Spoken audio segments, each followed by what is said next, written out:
do it. Yep. Okay. Kumlan Lablat Gemara. We are up to the Samach Beis Amud Aleph. This is a good pause on the Sechta Yevamos here. So now we are talking about the mitzvah Puravu, and we had a machlekes Beis Shammai and Beis Hillel. According to Beis Shammai, you have to have two sons, like Moshe Rabbeinu had two sons before he left his wife. And Beis Hillel says you have to have a son and a daughter, like Adam and Chava were created. Shammai is not in favor with that because he says they had no choice because that's how you could procreate. And Beis Hillel doesn't learn from Moshe because he says Moshe did it in his own volition. Now, what do you mean by that? So we're up to Samach Beis Amud Aleph on top of the page, 2 lines from the top. Moshe Medaita, I'll tell you that Moshe Medaita David in his own volition. What do you mean? We already had this before in Shabbos. 3 things. Also, Moshe Medaita, Moshe Rabbeinu did in his own volition. And there was an accord with what the Eibusha actually really wanted from him, even though he was the one who did it. Pidish Mina Isha, he separated from his wife. Number 1. Number 2, V'shibra Luchas, he broke the Luchas. And number 3, he added another day when he came to Hashem, told him to prepare before Matan Torah. 3 days, but you should be ready for the 3rd day. And he said 3 days, so be ready for the 4th day. So now Gemara explains. Pidish Mina Isha, he separated from his wife. My Dorish, on what basis? Amadi said, Hashem told everyone to separate for the wise prior to Matan Torah, because Hashem is about to reveal himself to the Eden. Hashem only spoke to him once. Man, he fixed the time and he said that you have to separate from your wives. The Torah says, I'll teach Elisha, I don't want you to be near your wife. So I, who am close to Hashem, I have to be prepared to talk to Hashem every moment. Man didn't fix me a time. He's al achas kama v'kama. Surely I have to always be ready, prepared. So therefore I have to separate from my wife. I know Hashem agreed. And it says, Hashem told Moshe Rabbeinu, go and tell everyone. After Matan Torah, Hashem said, go tell everyone. They should go back to their homes. But you, you remain standing over here. So the obvious question is, if Hashem told Moshe Rabbeinu, you stand with me, so how do you know Moshe didn't have a volition? In fact, forget. He did it because Hashem told him to stand here. So Teza says that we know that he did no volition only for the fact that Miriam and Aaron were upset with Moshe. If Hashem told Moshe to stay here, how could Miriam and Aaron be upset for Moshe Rabbeinu leaving his wife? The reason why they were upset is because Moshe didn't on his own volition. And because Moshe Rabbeinu decided this before Hashem, after Matan Torah. As soon as Hashem prior to Matan Torah, told Moshe Rabbeinu, tell the Eden to separate from the wives, Moshe Rabbeinu went to his wife Tzipporah, and he said to Tzipporah, and Rav Sheshet has 2 versions, either he divorced her or he just separated from her and made another home for himself. And he said, we can't be together anymore. And this that Hashem said, you reign with me, was after Matan Torah, and Hashem agreed with him. That's what it means in the Gemara, Hashem agreed with him. So the question then obviously is, why did Aaron and Miriam get upset 40 years later? The whole story by the end of Baha'u'llah happened many, many years later. Why didn't they get upset straight away right after Matan Torah? Because they weren't aware of it until when the elder and maid were running around the Machane, and Miriam said, wow, how lucky their wives are that their husbands are such great tzaddikim. And Tzipporah said, lucky, my husband left me so long ago. So obviously, if you learn that way, it seems that Moshe Rabbeinu never gave a divorce. Because if they gave a divorce, there'd be 2 witnesses. And the 2 witnesses, it's impossible that the word didn't get out. Like we were saying more in Megillah, the Torah says in Megillah about Mordechai and Esther, that he didn't want to divorce her because then word will get out and that they were married. So anyway, so why did Aaron and Miriam get upset if Hashem agreed with him? Because Hashem agrees with the way you initiate, Hashem will agree. So it was the decision of Moshe Rabbeinu in the first instance that got them upset. So then the Gemara continues. Now, the second thing he did was Shibras Luchas, he destroyed the Luchas. My daughter, on what basis did Moshe Rabbeinu destroy the Luchas? He made himself a Kavachayim. Umad Pesach, Korban Pesach, which is only 1 mitzvah. There's only 1 out of 630 mitzvahs. Yet Torah said, Kol ben nechar, Torah said that anybody who's a stranger, should not eat from. Anybody who's a stranger from Torah should not eat from the Korban Pesach. So he says, HaTorah Kula, the entire Torah, the Yisrael Mumrim, and the Eden are totally Mumrim. They built themselves a golden calf. Allah has kama v'kama, so then strange to Hashem completely. Surely we should take the Torah away from them. And we skiva data dasamokim. And how do you And it's a weak Kavachim, and that's why we say it was Moshe Rabbeinu's idea. Otherwise, we learned Kavachim is one of the methods of learning Torah, so it's not his idea. Because we could argue that Korban Pesach is a Korban, is Kachim, you want to try and get close to Hashem, at the same time you're estranged from Hashem, therefore it doesn't work. But the entire Torah, on the contrary, let him learn Torah, and maybe that will cause them to do tshuva. So therefore it was a weak Kavachim, and therefore it's considered Moshe Rabbeinu did it on his own.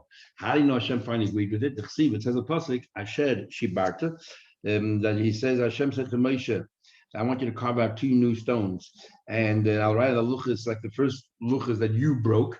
So the Shlokish comes along and says, Asher Shibarta, Yasher Koyach Shibarta. Thank you for breaking the luchas. So therefore we said Hashem agreed with him. Where Hoisiv Yom Echad Medaik, the Moshe Rabbeinu had it the 3rd day. They just told him you should separate Kidashtim Hayom Macha today and tomorrow. And he said, Hayu Nechaynim L'Shleis Yom, you should separate 3 days. My daughters, what did Hashem?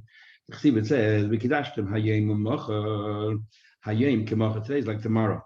He said that today should be like tomorrow. A day is 24 hours. So Hashem said today and tomorrow, and today is already in the morning. So obviously it cannot mean starting from today. It must be starting from tomorrow, today and tomorrow. Like tomorrow that died with him. The Laila, you know, since this morning we already lost the night, we don't count this day at all. Today there must be 2 days apart from today. And agreed with the Eibishter because the Shabbat. We know that Hashem didn't come down till Shabbat. This follows the opinion of Yesi that says that it was Zion Sivan, the way the Torah was given, because Moshe Rabbeinu added 1 day, and Hashem agreed with it. Hashem didn't show up on Friday; he showed up on Shabbos. Now, going back to our discussion, so the way our Mishnah learned was very simple: either 2 boys or a male and a female. And I told you yesterday the machlekes of a male and female means only a male and female, or even a male and female. But now we're going to have a number of other versions of the argument in Risham Mesil. Time we learned that Muslim says Bisham says Shnei Zcharim Shnei Nekevos, 2 males and 2 females is the minimum to be Yitzet Pruruvu. This is the one mitzvah that we don't really have control over, what kind of children come out. But you should never, like before yesterday we learned, you can sell a Sefer Torah in order to fulfill mitzvah Pruruvu. We have not fulfilled your mitzvah Pruruvu until you have a minimum of 2 boys and 2 girls. And Basil maintains what he said before: Zachar Nekevos, male and female. Where did Amnosan get according to Beishamai 2 males and 2 females? Because when we see, look at the first family. See, it says, and you know what she had, that she continued giving birth after she gave birth to Cain, and it says in the pasuk that Es Achiv, his brother, and it says the word Es, and Es Hevel. Es usually means that something else is with it. What else is with his brother, and what else is with Hevel? There's a twin born with Cain, girl, and a twin girl born with Hevel. Is Hevel v'achoisa, Cain v'achoisa. So we see that there was 2 males and 2 females, and so what? Uksiv. And then 130 years later, when Adam again reunited with Chava, and there the pasuk says that they had a son called Shais. It says in the pasuk there, Kishas. Why did you call him Shais? Kishas l'kim zera achat tachas Hevel. I have now a replacement for Hevel. Because Cain killed him. What do you mean a replacement? Because they need a minimum in order to Prudavu, you have to have 2 boys and 2 girls, or boy and girl. Whatever you learn Prudavu, they have to remain alive. If they pass away, you have not fulfilled the mitzvah Prudavu. So therefore, we say that we'll talk about that later. So this chase replaced Hevel. So when we replace, in what way? Fulfill the mitzvah Prudavu. But Abban, no proof from there. He will say, I do the Kamaida. She was just thanking Hashem, I lost a son and now I have another son to replace him. Not anything to do with the legal side of the mitzvah Prurugu. Tani look at another version of the argument. Bishame says, Bishame the one that says a male and female. And Basil says, as long as they have 1 child, you already produced, you contribute to the world, that's good enough. My time was only middle. What's the sort of Basil? It says, I didn't create the world to be empty and wasteland. L'sheves, I created the world to be populated and inhabited. The fact is, you did a sheves, you created. Now we have a fascinating argument of Yechon and Shlakish. And we know we learned till now the concept of Geishan as Gaia Kekot Shanoy Dami. And it seems before we saw it look like it might be a machlekes and Shlakish, and here we see it again. Eat what we learned. What about a person who was a goy and he had children, and then when his guy he converted, Was he, and he had, let's say, the minimum of a boy and a girl. Did he fulfill his mitzvah puravu, or does he have to have new children now as a yid? Rabbi Yechina says, Ki am pividi. Says, yes, he fulfilled the mitzvah puravu. And the Shlakish Amar loy ki am pividi. Did not fulfill the mitzvah puravu. What's going on? Rabbi Yechina ki pividi v'dahavel. The fact is, he had children. The Shlakish Amar loy ki am pividi because ger shen is gaya cotton shenol dami. That a ger that converted is like a cotton shenol dami, and therefore it's like a new person, and the new person has to have his own children. It has to have his own children. Now, what exactly is this for Rabbi Yechina? If Rabbi Yechina argues on the whole principle, fine. But in the Gemara, generally, we all accept this rule of Gershon as Gaya. So how do we understand Rabbi Yechina that if you had it as a goy, it's good enough? So Tosfos wants to say that even though everyone agrees to the principle of Gershon as Gaya is like a newborn person, but Rabbi Yechina thinks since as a goy, the fact is he brought children into the world, and while he was a goy, they were his children. So even though now as a Yid, they're no longer his children, he fulfilled his mitzvah. And all the Acharayim try to understand Tosfos. But it seems what Tosfos is saying here is that a goy, even though a goy does not have the mitzvah puravu, but according to Tosfos and Chagiga, they do have the mitzvah of l'sheves yitzara. Goyim also have the mitzvah of populating the world. So since as a goy, it's not like nothing happened. You fulfilled the mitzvah of populating the world. So therefore, even though as a Yid, they're no longer your children, but you fulfill the mitzvah of populating the world. That's what he was saying.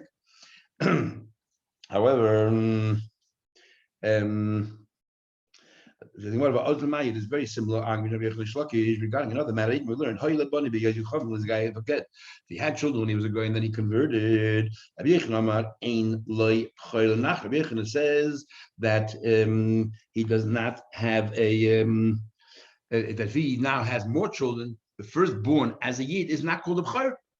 No, it's because it's a continuation of a lineage. You already have children before. Again, similar to the previous opinion that the children you had before count. You already had a first child before while you were a goy. Shlaki says, yes, no, the firstborn after you became a yid is your b'chor and has all the entitlements of a b'chor.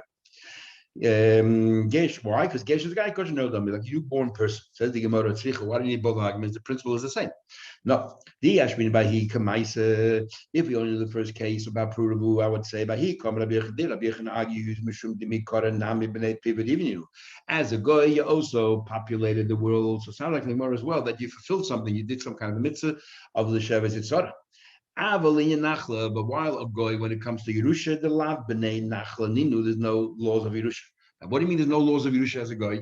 The Gemara in Kedushin of Yudzayin says, Mehatayra, goyim inherit their parents. So Rashi says, but they don't have the intricate laws that we have, which is, for example, that a b'chor gets a double portion. They don't have that law that a b'chor gets a double portion. And all the other laws that we have in Yerusha. It's considered as if there was no laws of Yerusha as a guy. So therefore, Rabbi Yechon is made that this born now is a brand new, the B'chor was something new, it was never there before. And therefore, the B'chor should be entitled, as after he converted, his firstborn should be a B'chor entitled to everything else. The firstborn as a Yid should be entitled to a double portion. Only the second one, I would say, Shlakish only over here. Shlakish argues that it's brand new and you have maybe entitlement. But in a case of Puravu, maybe it's the fact is you had children and you fulfilled the union of the Sheves Yitzhara, and maybe that's good enough. Therefore, you need both arguments. Rabbi Yechon asked this question.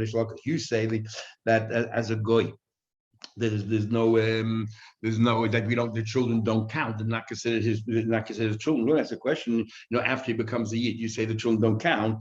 Let me ask a question. It says in the pasuk, "Be'ez ahi," and that time Shalach beroidach Baladon ben Baladon beroidach Baladon, the son of Baladon, Melech Bavel, the king of Bavel, sent when Chizkiah was sick. He sent them a bunch of gifts.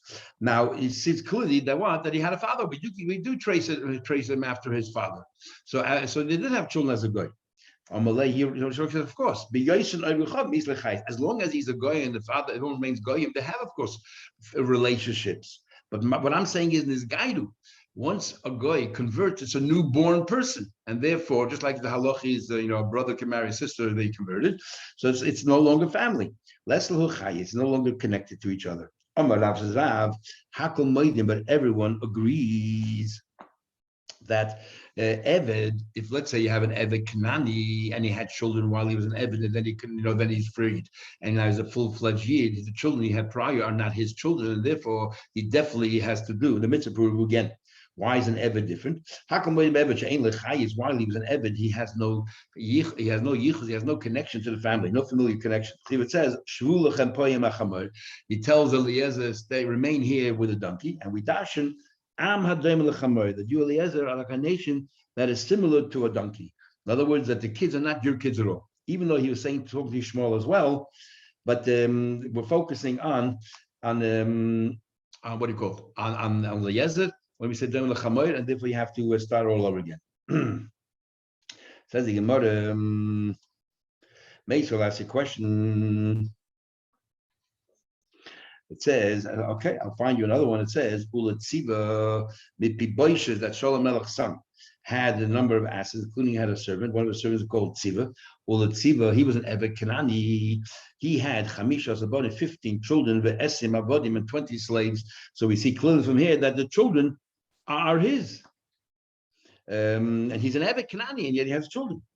Just like you're saying the Par Ben Bakr doesn't mean that they have any legal ties or anything like that. They're just telling you that these are his children that he brought into the world, but there's no yichus there. If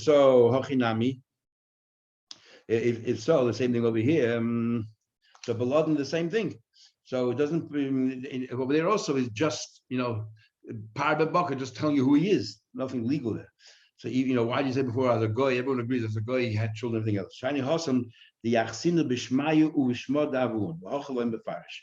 Over here by Bibi Bush, just he had a number of children. So it's telling you a biological fact, nothing legal. Over there in the case of Baladon, it says the guy's name, and then it says the son of Baladon again. By calling by also naming his father is telling us that there's a legal connection there as well, and everyone agrees it is because as goyim they do have children. In fact, we said before these are Yerusha children, Yarshim had to their parents. The boy say Maor, I can tell you, we find another pasuk which goes even more detailed. Ba'avun actually traces 2 generations. It says in the pasuk, it says. The king Asa sent El Ben Hadad. He took the treasures from that was in the base of English. He sent it to Ben Hadad, Ben Tivar Yimun, to the son of Tayimun, Ben Chazir and Melech Edom. So it goes 3 generations. So clearly we see by Goyim, it's not just Par Ben Bakr. We go 3, mentioning the Zaydis as well. Hayoshib Damesek, let's see the message Lema say the following. So you see, like as goyim, they have yichus, not like avodim that have no children. But once they become a yid, that's the machlek of Yechilish Lakish. Says further, Itmar, we learn. Let's say you had a boy and a girl, son and daughter, then one of them passed away. Rav Huna says, Ki the fact that you brought them to the world, once you brought them to the world, that's it. Rabbi Yechina says, like Kim. Rabbi Yechina says, you have not fulfilled your mitzvah because they're no longer around to be able to continue on. We're talking about that they weren't married, didn't bring a daughter into the world, as we'll soon see. Now, what's the spot of Rav Huna? Rav Huna Mekiyim Mishum Rav Asi, because the name of Rav Asi. Rav Asi said, Ein ben David ba, the son of David Mashiach will not come. Yichlu kol neshama shebeguf. There's a chamber in Shemayim called Guf, and there's all the neshamas are there. And when only once the neshamas are all cleared will Mashiach come. So therefore, the fact that you brought a neshama into the world, you already fulfilled, and that's the purpose of mitzvah puravu. And you already fulfilled the mitzvah puravu. It's amazing. According to Rav Huna, the whole mitzvah puravu is in order to bring Mashiach. And therefore, as soon as you brought the children to the world, it doesn't matter if they predecease you. The fact is, you took some of the shamas out of that chamber, you brought Mashiach closer, and you fulfilled your purpose. It's an amazing thing. That's the basis of Puravu. Shenema, it's in the pasuk, Kiruach Milfana Yatav, because the spirit before me, Yatav makes me delays things. So I'm waiting for you to bring out all the neshamas. Rabbi Yechina says, like the purpose of Puravu is not necessarily only to bring Mashiach closer. The purpose of Puravu is to fill the world. And therefore, if they pass away, obviously you're not filling the world. And Bahaleka didn't happen. It says the Gemara Meisel, I'll ask you a question. It says that Bnei Bonim, Harehen Kebonim, that grandchildren are like children. So right now the Gemara thinks when we make that statement clear that grandchildren are like children, what are we trying to say? So we're trying to say is that if, let's say, one of your children passed away, but you had a grandson, it can count as if you had a boy and a girl, a puravu. So this is in other words, the only reason why you fulfilled the mitzvah puravu is because you had a grandson to replace the one that passed away.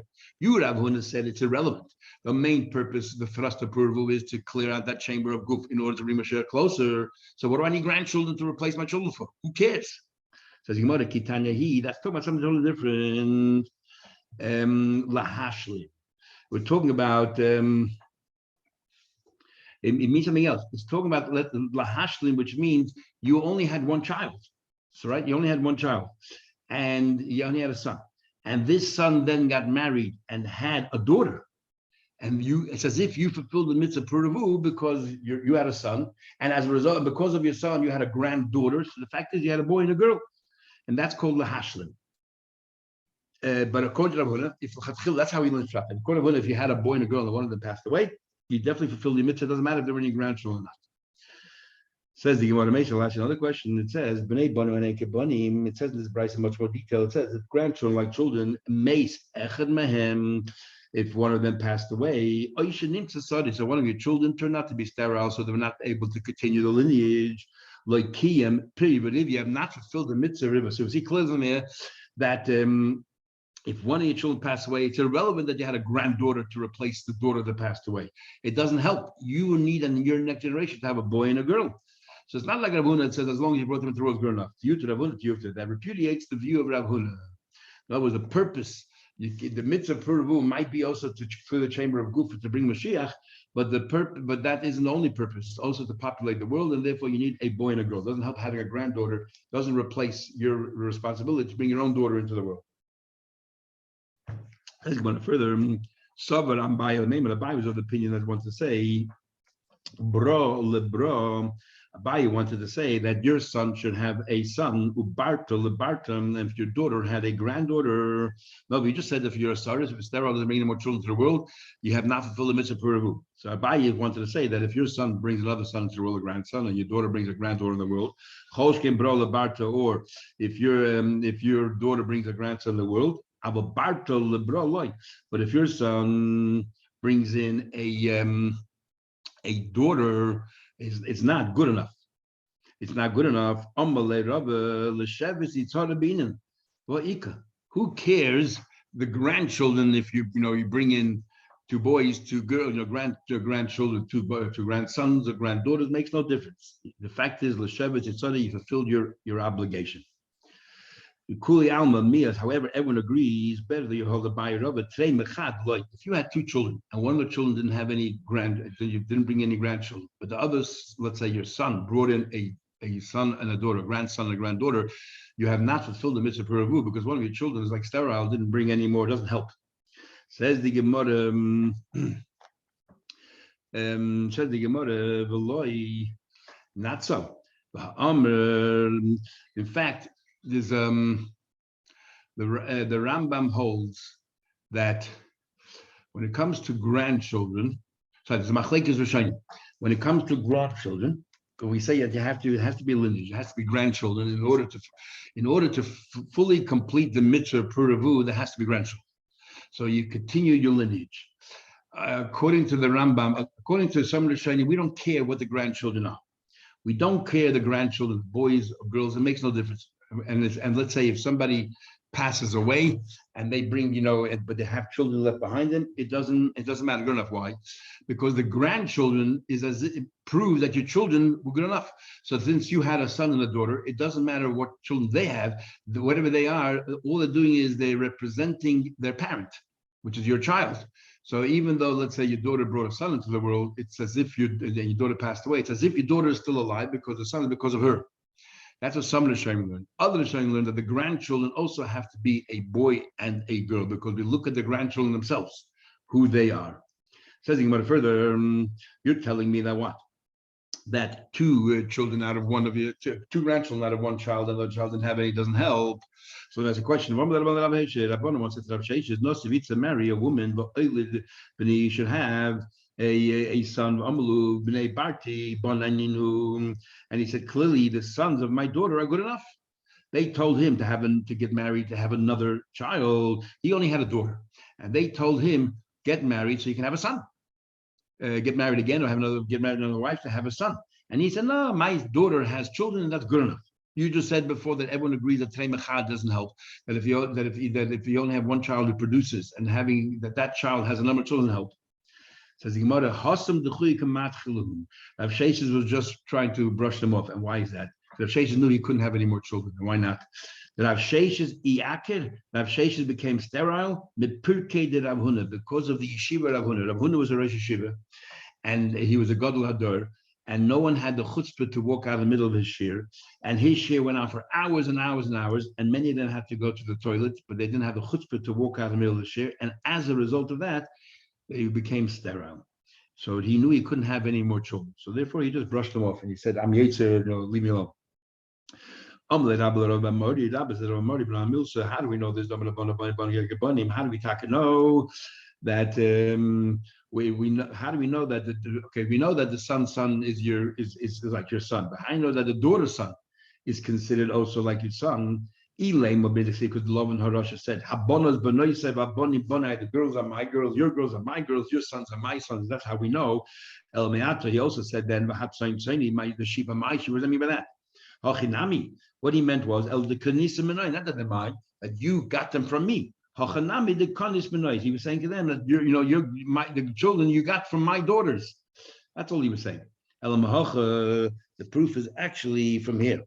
It says, and afterwards, Chetzron came El Bas Mochi. Avi Gilad, Chetzron married the daughter of Mochi, the father of Gilad, in other words, a sister of Gilad, who was a brother-in-law, and he had a son called Zgoib, and he had a son called Zgoib, who was a righteous person, Saguv, and Uksiv, and it says that Mine Machir, descendant from Machir, which Saguv would have been a grandson, Yordu Mechakim, came out these lawgivers.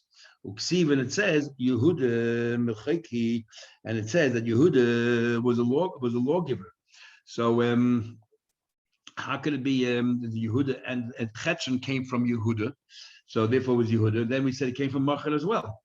Must be that that because the daughter of Machir, which was was also considered, and had a son, Saguv, and Saguv is considered the son of Machir. And what is he from here? That a grandson is like a son. That even the son of a daughter is considered your grandson, like your sons. So it makes no difference the son of your son, the son of your daughter, they're considered your children. Says Gemara, our mission does not appear to follow Rabbi Yeshua. The Tanya Rabbi Yeshua says that our Mishnah says, once you fill the mitzvah puravu, that's it. Our Rabbi Yeshua says, Nasa Adam Isha b'yaldusa, if you were married when you were young, Yisa Isha b'ziknusa, even when you get older, you still have to marry again. How you let banim b'yaldusa? No, we don't want you to remain single. How you let banim? We had just said the pasuk like Taiva Yisodom, but you shouldn't be on your own. How you let banim b'yaldusa? If he had children when he was young, you let banim b'ziknusa. You should continue having children. Even though you fulfilled the mitzvah puravu, you have a mitzvah of continuing children. Shneimar, because it says in pasuk. But in the morning you plant your seeds. But in the evening do not let go. So because you don't know you don't know which children will be the righteous ones, the ones that you had when you were young, and and when you say righteous, mean the righteous of the Yoresh Shemayim, or the ones that you had older.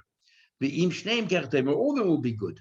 So what do we see from here? There's a mitzvah to continue having children even after Puravu. Big Machlek is a shayni whether there's a mitzvah only midrabanan, because this is a kelis, or whether there's a mitzvah actually ma'atayda.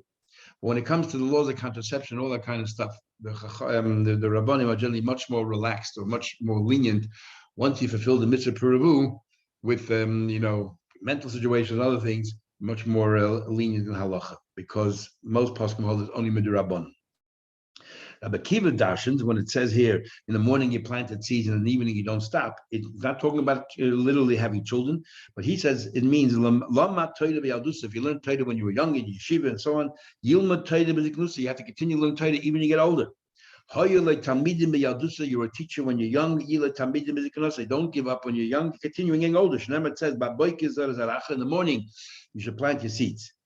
Amru Shnei Mesa Al Zugin Talmidim Hoyle Rabbi Akiva. Rabbi Akiva had 12,000 pairs of Talmidim. That means they were good friends because each pair doesn't say 24,000 students. He had 12,000 pairs. It covers Adantifras from the entire length of Eretz Yisrael between these cities, wherever these cities are. The Kulan Mesa Pedigachat. How apropos of now Spirisoimer, and they all passed away at the same time. And why is that? They were disrespectful to each other. And the world was now basically desolate. There was no Torah. 24,000 students, the cream of the cream, were all taken away. Rabbi Akiva traveled south of Eretz Yisrael, and he found 5 students, according to our Gemara. Other Gemara says 9, and he learned. Med says 9. He learned with them. Who were they? The most famous, illustrious Rabbi Meir, Rabbi Yehuda, Rabbi Yossi, Rabbi Shimon ben Yochai, and Rabbi Elazar ben Shmuel. They're the ones that established Torah throughout the world. So 5 people established the Torah throughout the world. When did they all pass away? We learned Kula Meson between Pesach and Shavuos. Big machlekes. If you look actually in Mishnah Berurah, he explains very nicely in his Bir Halacha there all the different opinions as to when they actually passed away. And that's why there are different minhagim, whether it starts from Pesach, it goes like Beimer, whether it starts from Rosh Chodesh Ir, and it goes all the way to Shavuos, and or it goes from Pesach till Shlosh Me'agbola. And explain very nicely. Now, 30, we say that 33 days they passed away, and the machlek is between what's like Beimer all about? Shulchan doesn't mention a word about Shir Yochai passing away. But like Beimer is the 33 days, and one opinion is that 33 days is the 33rd day they stop passing away. That was 32 days and 30 days, which is like Beimer. And we have a little Avelis, a mix of the Yom Kippuris. You have a little bit of Avelis at night, and then the rest of the time is all right, which means as soon as night starts, you cannot have. The other opinion is 33 days of mourning, and the 34th day is when it's permitted. What exactly happened on Lag Beimer then? It says you have a little bit more simcha, because it says they stopped dying. The Talmidim stopped dying. And the obvious question is, which I haven't seen anyone ask, is the only reason why they stopped dying is because no one left to die. An entire 24,000 Talmidim all died out. What do you want? So what's the simcha? So l'cheda, the pshat is, the simcha is that Rabbi Akiva himself didn't pass away. Rabbi Akiva was their Rebbe, and he's the one who advocated after and he failed. Because his entire Talmid, group of Talmid, 20,000 of them perished because they didn't give cover to each other. So the teacher should be responsible, like I said, Yavis, right? The Talmid should go, whoever goes with him. So and that's the yomtiv of that they stopped dying, and it didn't continue with Rabbi Akiva himself. They all died a terrible death. What did happen? They had diphtheria, and which is very, very painful. The halach is like Yeshua, that there's a mitzvah to continue having children even afterwards. Any woman, any man that does not have a wife, cannot really experience true joy. You cannot experience real bracha, blessing, because the blessing in the house comes on account of your wife. And you cannot say that life is good because you don't have a wife. Simcha, without simcha, the Chesed says, you should rejoice with your family, which is your wife, because she's like keres habayis. So when can you have true simcha? Only when you are married. Bracha, the Chesed, because it says in pasuk, it says you should give the first, your dough to the kohen. Lahaniach bracha el beisecha, to place, let's say bracha to you, to beisecha, the house, which we say your house is your wife. But like taiva without good, because the it says by Adam, like taiv hayes ha'adam lebad. It's not good for a person to be on its own. In other words, the wife is a taiv. The Marav Amri, furthermore, the wife is the one that keeps you from. But like Torah, but like chayma. You're lacking in Torah, and you're lacking with that protection, the walls around you. Like Torah, see what it says a pasuk. That if I don't have my Ezrasi, my support with me is my wife, but to she and the dacham many, and my intelligence, my knowledge will escape me. Below chayma, without a wall, the Chesed says in the keva to save a gever, that the female surrounds the man, that the woman is a wall, protected wall, and if you're missing that, it's all missing. Also, there's no peace. See, it says, I know that there's peace in your tent and in your home. You will remember your dwelling place, and you won't sin. So again, all of these wonderful things the Gemara said about women. So it's amazing because at that time, just picture what men generally thought of women, how they thought they were just chattel and everything else. And the Gemara says the most beautiful things. And the Gemara continues. There's a mitzvah for a man to have to lifkite his wife before he travels. I'll tell you a second what that means. It says the passage, you should know that you should leave the home in peace. Says the Gemara, this is where you learn out that you should have relations before you go on a trip. We learn from there that your wife desires you. That a woman desires a husband, especially because he's about to go away and she'll miss him. Rabbi Yosef, the chiddush is we know that there's the period that you expect. There's a time every month that we anticipate that she will see again. So therefore, she has to separate from the husband. But nevertheless, when he goes and travels, he's allowed to have relations with her. And how long is the Samach Levesta? But how long is that? A 12-hour period. By day is by day. You see, at night, it's at night. And so the big machlek is, okay, I'll tell you a second. Rabbi Yosef says, only if he's going for business or things like that, then he has a chiyuv to have relations with her before he travels. But if he's going to a mitzvah mitzvah, since you're going to mitzvah, Isaac mitzvah, pot and a mitzvah, so you don't have to be with your wife right before you travel, or the other way around. That we're saying that if you're going to be with your wife, the result will be that you're going to miss out on the mitzvah that you're supposed to go. Now, what exactly it means is a big machlek is we're showing you whether it means literally to have. Rashi learns literally means to have tashmish. That means at the time of Oina to separate your wife is sort of the way to expand Rashi is only with the Rabbanon, and therefore the Rabbanon suspended their laws. Others learn that Oina is Mahatayra, and there's no way that you can have marriage relations, but it means you can have physical contact, which normally you don't have because it might lead to relations, and that you're allowed to have. But nothing more to that. Then the word continues. That's what we learned. A beautiful saying here. If somebody loves his wife, kigufa, you should love your wife like yourself. The hamachabda, but you should honor her, yosem gufa. You should honor her more than what you honor yourself. So if you only have enough money, sufficient funds to buy one thing, buy it for her and not for yourself. And if you raise your children in the right path, then it's a wonderful thing. If you marry off your children before puberty, all of our kasavayim, the Torah says, "Be peace in your home." Now, what exactly does it mean? Samach Pirkun is a big machlekes. The Rambam holds, according to most opinions, it means as soon as the son is. The Mishnah says Ben Yulches, which means also to get married. And according to the Magen Mishnah, the Rambam learns it's actually when you're 17 years old, the 18th year, not 18 years old. Others actually learns means most of learn means 18 years old. But if you marry them off when they're 13 years old, as long as they can continue in Torah, then it's even better. This way, you make sure they don't do any avedus, everything else, and they're all right. Some of the pirka means as soon as they became mature, which is 13 years old. The Tud and other Rishonim hold that some of the pirka means before 13. When they're 12 years old, you should marry them off. But they're not married under 12 years old. So it means is that it's not considered znus. It's not considered. We're not talking about only girls here. We're talking about even boys. Now, a boy under bar mitzvah cannot get. The kedusha is not valid at all. Nevertheless, it's not considered znus if you do that. But in the Gemara, it sounds like it's a good thing, not just we tolerate it. So the Bach wants to be mechadish that if the father is the one who marries off the son at 12 years old, he's mekudesh midrabanan. They actually are married midrabanan, and you need to get.